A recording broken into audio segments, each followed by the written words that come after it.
In the year 2020, the world was devastated by what became known as the virus COVID-19.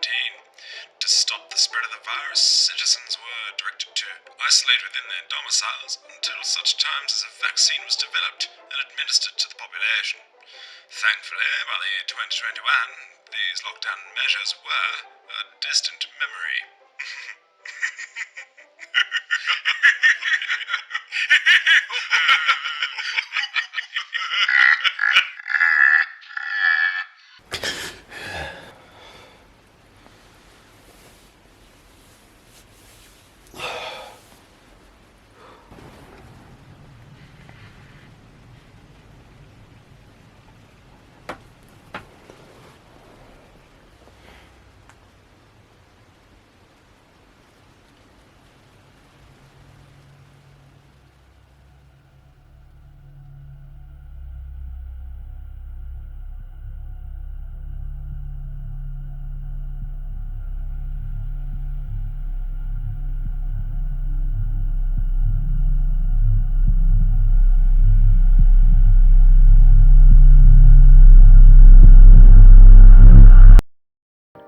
Hello and welcome back to The Good Mood with The Good Dude.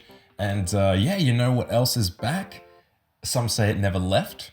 It's the coronavirus here in Australia. It's back in a big way.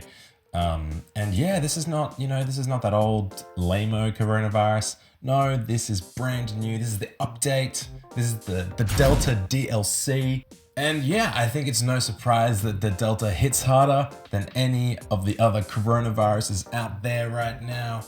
I mean, look, I probably shouldn't be saying this on YouTube, but if you look at the capital Delta symbol in the Greek alphabet, that's some Illuminati shit. Global conspiracies and human suffering aside, one good thing to come out of the resurgence of the pandemic here in Australia, I don't know what the pandemic's like in your part of the world, but one good thing to come out of the widespread, this deadly disease is that my Coronaman figure that I made in lockdown last year, it's relevant again. And we're back in lockdown now, lockdown 2.0. And hey, that sounds like a good opportunity to finally put some paint on this mini, because that has just been sitting on my shelf, on my painting desk for months, man. So this is a good opportunity to finally get some paint on the Coronaman. The colour choice of the coronavirus itself was easy. Now, although the actual coronavirus is too small to have any colour, much like your dad's penis, it's usually rendered as red because red means danger. It's also one of my favourite colours to paint, so that's a plus.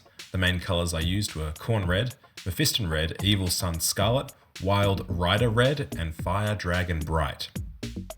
This is my basic recipe for reds. So there was not much new here, except that I really got into stippling on the highlights as a means of maintaining that kind of biological, gross texture. The next set of colours was Skin. I used a base of Bugman's Glow, but then I wasn't really sure how to continue on from that point. During my relatively short time in the hobby, I've bought a lot of paints for experimenting with skin colours, but I'm not particularly confident when it comes to painting flesh tones. I decided for this job to use the opportunity to test out this particular paint set that I have. I didn't take any footage of me painting this because, it was just like a lot of back and forth fucking around and I had no idea what I was doing really. Most of the time it looked hideous. Here was some footage I took of the thing halfway through and it does look hideous and discolored. But anyway, I persisted and, the end result wasn't actually so bad, which you'll see later. But instead of my missing painting footage, here's my basic view of the Vallejo game color set. Now first, this is just a set of like a collection of flesh tone paints rather than being a set crafted with all the paints you might need. I found that these 4 paints were quite good, But yeah, it's lacking a cold toned skin color, and these were all quite warm, which was good for what I was aiming for, because I wanted this guy to look sort of bronzed and bodybuilder-ish, but it wasn't so good for the shadows. So I ended up complementing the set with Nagaroth Night, which is generally one of my go-to shadow colors. And I used Reichland Flesh Shade instead of the ink in this set, as I found the ink way too strong. Now, perhaps if I had have diluted it more, I would have gotten a result that I preferred. But I just found the shade easier to use right out of the pot and to get the result I wanted. So maybe I was being lazy, but that's what I went to. Finally, some of the colors in the set are quite similar. So there's not much range across the different paints. Nevertheless, I always enjoy finding a way to constrain the number of paints I use, because I tend to be a bit like paint promiscuous and use as many paints as I have. So it's nice to have a way of bringing that number down. And in the end, I was actually pretty happy with the results that I got out of this paint set. To paint the bat, I started by searching online to find reference photos. These were the sorts of bats that I had in mind when I did my sculpting. So these sort of flying fox sort of bats were the ones that I wanted to use as the basis for my color scheme as well. I have no idea what kind of bat people had in mind when the rumors about the bat soup started, way back in the day. But yeah, these flying foxes are particularly adorable, and I wanted to use them as my inspiration to make the bat look as sympathetic as possible. Using a combination of browns and ochres and oranges, I laid a dark base of chocolate brown and then made thin strokes of ever lighter colors. This was to make the fur texture.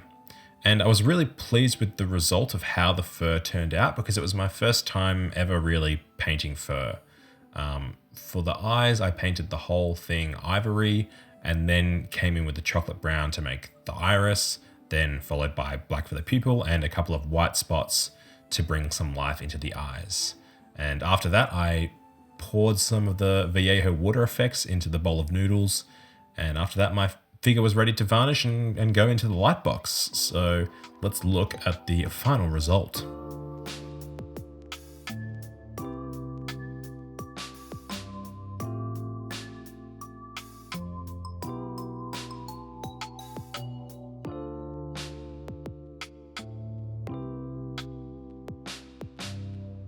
And always remember, write 2 thin coats in your letters. See you again soon.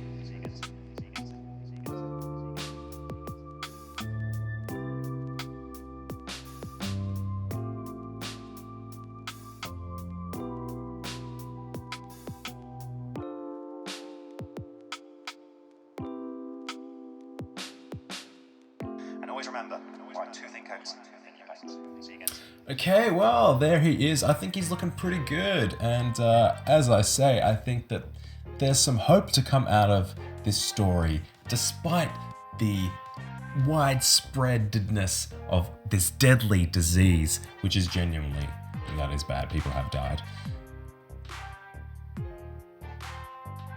Is that my mini is now painted.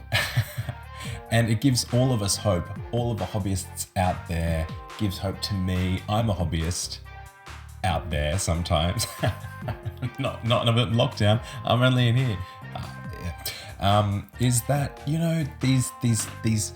these projects that seem like they're just on indefinite hiatus, and you wonder, is this ever going to get finished? Well, you can come back to them and you can actually finish them, as long as you don't die of the coronavirus.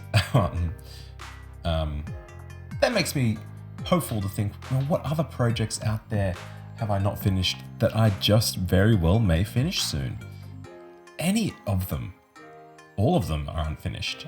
And I might be able to finish any one of them. Thank you for watching the video. I am the good dude, and this is my good mood.